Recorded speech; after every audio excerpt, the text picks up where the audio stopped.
नमस्कार, मैं हूं सुरेंद्र सिंह। राजनीति का अर्थ ही है नीतियों द्वारा राज करना। ये तर्ज विकसित देशों में भी है, लेकिन काम की प्राथमिकता और देश उनके लिए सर्वोपरि है। मनी लॉन्ड्रिंग, ब्लैक मनी जैसे विषयों का वहां कोई और किसी तरह की गुंजाइश नहीं। कानून की पेचीदगी हर देशों में है। विकसित देशों में कानून का खौफ है, कोर्ट को सबूत चाहिए। टेक्नोलॉजी और डिजिटल की दुनिया में हमारे देश में इतनी बड़ी आबादी में साक्ष्य संग्रह यानी सबूत जोड़ पाना इतना आसान नहीं। डेमोक्रेसी की बनावट अंधेर नीति की भेंट चढ़ रही है। जैसी प्रजा वैसा राजा राजधानी दिल्ली इसका उदाहरण है। छल्लावा के अलावा यहाँ कुछ नहीं। नेताओं की नीति और नियत राजकरों पर टिका है। आबकारी नीति से संबंधित मनी लॉन्ड्रिंग केस में आरोपी दिल्ली के मुख्यमंत्री अरविंद केजरीवाल की गिरफ्तारी और रिमांड की चुनौती देने वाली याचिका पर सुप्रीम कोर्ट में सुनवाई हुई।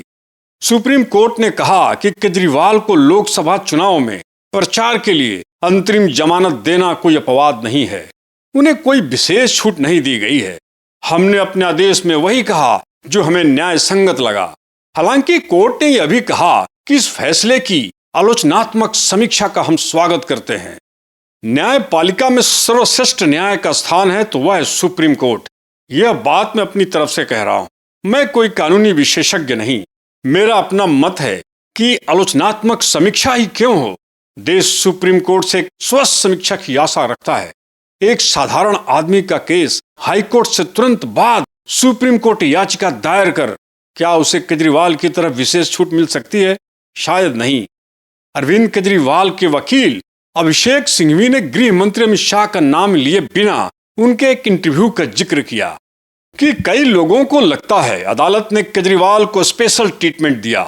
ईडी के वकील ने कहा कि केजरीवाल बेल पर बाहर जाने के बाद कह रहे हैं कि लोगों ने आपको वोट दिया तो मुझे वापस जेल नहीं जाना पड़ेगा।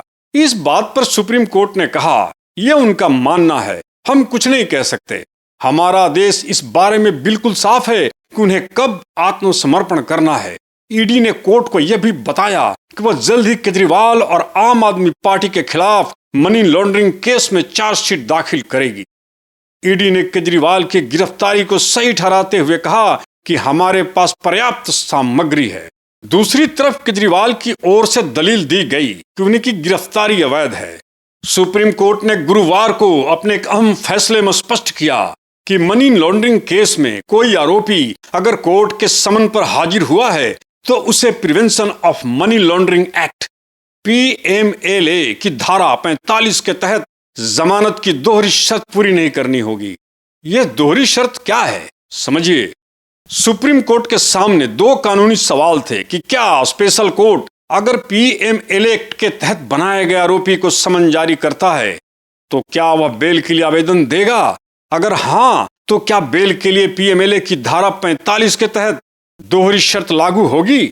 दरअसल PMLA एक्ट की धारा 45 के तहत प्रावधान है कि मनी लॉन्ड्रिंग केस में आरोपी को तभी जमानत दी जा सकती है जब वह दोहरी शर्त को पूरा करे, यानी पहली नजर में यह दिख रहा हो कि आरोपी ने अपराध नहीं किया है, और दूसरा यह कि जमानत के दौरान अपराध होने की आशंका न बची हो।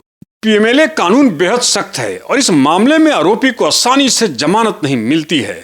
हालांकि कई बार सुप्रीम कोर्ट पिछले कई फैसलों में ईडी पर सख्त रहा है। सुप्रीम कोर्ट ने पिछले दिनों 20 मार्च 2024 को कहा था कि मनी लॉन्ड्रिंग केस के ट्रायल में अगर देरी हो तो जमानत दिए जाने पर रोक नहीं है। सुप्रीम कोर्ट ने कहा था कि ईडी को आरोपी की गिरफ्तारी के समय लिखित में गिरफ्तारी को आधार बनाना चाहिए। सुप्रीम कोर्ट ने कहा कि स्पेशल कोर्ट ने अगर PMLA के तहत शिकायत पर संज्ञान ले लिया हो तो ईडी अधिकारी आरोपी की धारा 19 के तहत मनी लॉन्ड्रिंग मामले में गिरफ्तार नहीं कर सकते। ऐसे आरोपी को गिरफ्तार करने से पहले ईडी को स्पेशल कोर्ट से इजाजत लेनी होगी। अदालत ने कहा मनी लॉन्ड्रिंग केस में स्पेशल कोर्ट के समन के बाद आरोपी बेल बॉन्ड भरता है तो दोहरी बेल कंडीशन पूरी करने की अनिवार्यता नहीं। आरोपी समन के बाद स्पेशल कोर्ट में पेश होता है तो कस्टडी में नहीं माना जाएगा। उसके लिए एक्ट के तहत दोहरी बेल कंडीशन लागू नहीं होती।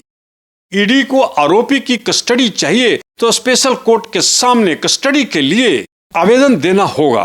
कोर्ट कस्टडी पर आदेश पारित करेगा। कोर्ट कस्टडी का आदेश तब देगा जब संतुष्ट हो कि आरोपी को कस्टोडियल पूछताछ की जरूरत है। आज इस वीडियो में इतना ही, फिर आपके समक्ष हाजिर होऊंगा नए विषयों में स्वाति मलिवाल को लेकर।